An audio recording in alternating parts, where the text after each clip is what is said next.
Writing biography is a strange thing to do.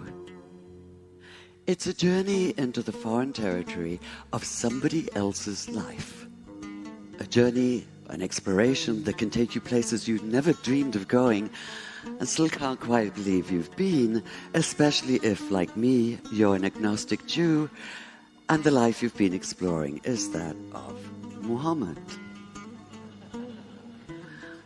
5 years ago, for instance, I found myself waking each morning in misty Seattle to what I knew was an impossible question. What actually happened one desert night, half the world and almost half of history away? What happened, that is, on the night in the year 610 when Muhammad received the first revelation of the Quran on a mountain just outside Mecca? This is the core mystical moment of Islam, and as such, of course, it defies empirical analysis. Yet the question wouldn't let go of me. I was fully aware that for someone as secular as I am, just asking it could be seen as pure chutzpah.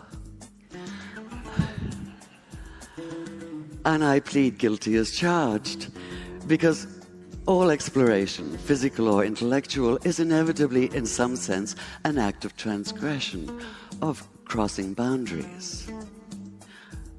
Still, some boundaries are larger than others.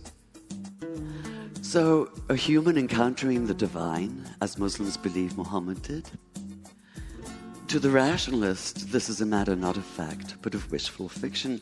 And like all of us, I like to think of myself as rational, which might be why when I looked at the earliest accounts we have of that night, what struck me even more than what happened was what did not happen.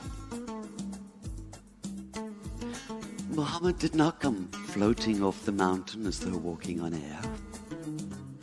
He did not run down shouting, "Hallelujah!" and "Bless the Lord." He did not radiate light and joy. There were no choirs of angels, no music of the spheres, no elation, no ecstasy, no golden aura surrounding him, no sense of an absolute foreordained role as the messenger of God. That is, he did none of the things that might make it easy to cry foul, to put down the whole story as a pious fable. Quite the contrary. In his own reported words, he was convinced at first that what had happened couldn't have been real. At best, he thought it had to have been a hallucination, a trick of the eye or the ear perhaps, or his own mind working against him. At worst, possession, and he'd been seized by an evil jinn, a spirit out to deceive him, even to crush the life out of him. In fact, he was so sure that he could only be Majnun, possessed by a jinn, that when he found himself still alive, his first impulse was to finish the job himself, to leap off the highest cliff and escape the terror of what he'd experienced by putting an end to all experience. So the man who fled down the mountain that night trembled not with joy, but with a stark, primordial fear. He was overwhelmed not with conviction, but by doubt. And that panicked disorientation, that sundering of everything familiar, that daunting awareness of something beyond human comprehension, can only be called a terrible awe.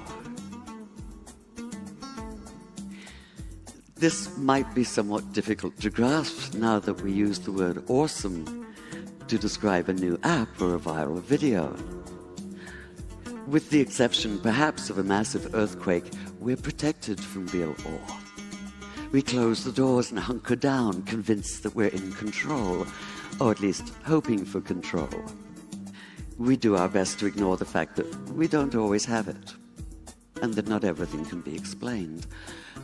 Yet, whether you're a rationalist or a mystic, Whether you think the words Muhammad heard that night came from inside himself or from outside, what's clear is that he did experience them, and that he did so with a force that would shatter his sense of himself and his world, and transform this otherwise modest man into a radical advocate for social and economic justice.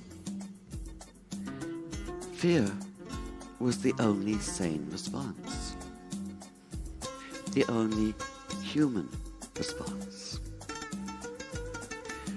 Too human for some, like conservative Muslim theologians who maintain that the account of his wanting to kill himself shouldn't even be mentioned, despite the fact that it's in the earliest Islamic biographies. They insist that he never doubted for even a single moment, let alone despair. Demanding perfection, they refuse to tolerate human imperfection. Yet what exactly is imperfect about doubt? As I read those early accounts, I realized it was precisely Muhammad's doubt that brought him alive for me, that allowed me to begin to see him in full, to accord him the integrity of reality. And the more I thought about it, the more it made sense that he doubted, because doubt is essential to faith. If this seems a startling idea at first, consider that doubt, as Graham Greene once put it, is the heart of the matter. Abolish all doubt, and what's left is not faith, but absolute, heartless conviction. You're certain that you possess the truth, inevitably offered with an implied uppercase T, and this certainty quickly devolves into dogmatism and righteousness, by which I mean a demonstrative overweening pride in being so very right. In short, the arrogance of fundamentalism. It has to be one of the multiple ironies of history that a favorite expletive of Muslim fundamentalists is the same one once used by the Christian fundamentalists known as Crusaders. Infidel, from the Latin for faithless. Doubly ironic in this case because their absolutism is in fact the opposite of faith. In effect, they are the infidels. Like fundamentalists of all religious stripes, they have no questions, only answers. They found the perfect antidote to thought and the ideal refuge from the hard demands of real faith.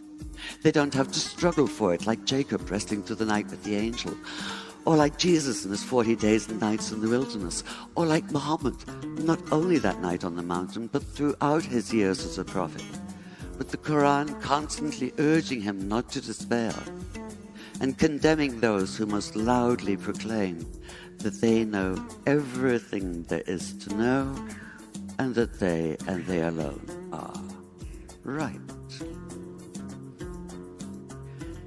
And yet we, the vast and still far too silent majority, have ceded the public arena to this extremist minority.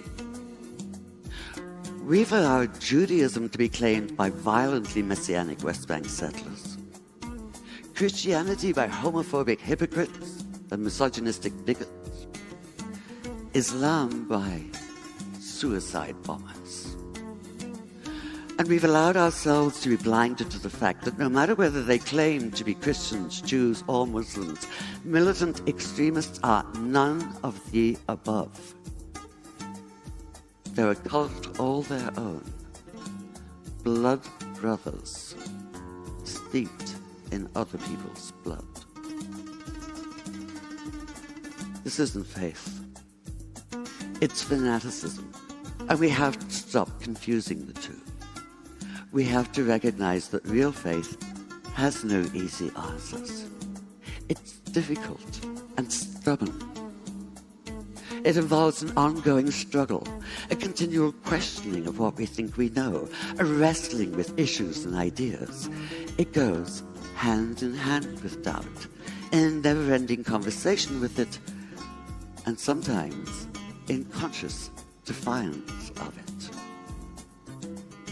And this conscious defiance is why I, as an agnostic, can still have faith. I have faith, for instance, that peace in the Middle East is possible despite the ever-accumulating mass of evidence to the contrary. I'm not convinced of this. I can hardly say I believe it. I can only have faith in it, commit myself, that is, to the idea of it. And I do this precisely because of the temptation to throw up my hands in resignation and retreat into silence. Because despair is self-fulfilling. If we call something impossible, we act in such a way that we make it so. And I, for one, refuse to live that way. In fact, most of us do. Whether we're atheist or theist or anywhere in between or beyond for that matter, what drives us is that despite our doubts, and even because of our doubts, we reject the nihilism of despair. We insist on faith in the future and in each other. Call it naive if you like. Call it impossibly idealistic if you must. But one thing for sure, call it human. Could Muhammad have so radically changed his world without such faith? Without the refusal to cede to the arrogance of closed-minded certainty? I think not. After keeping company with him as a writer for the past 5 years, I can't see that he'd be anything but utterly outraged at the militant fundamentalists who claim to speak and act in his name in the Middle East and elsewhere today. He'd be appalled at the repression of half the population because of their gender. He'd be torn apart by the bitter divisiveness of sectarianism. He'd call out terrorism for what it is, not only criminal, but an obscene travesty of everything he believed in and struggled for. He'd say what the Quran says: anyone who takes the life of all humanity. Anyone who saves the life saves the life of all humanity. And he'd commit himself fully to the hard and thorny process of making peace. Thank you.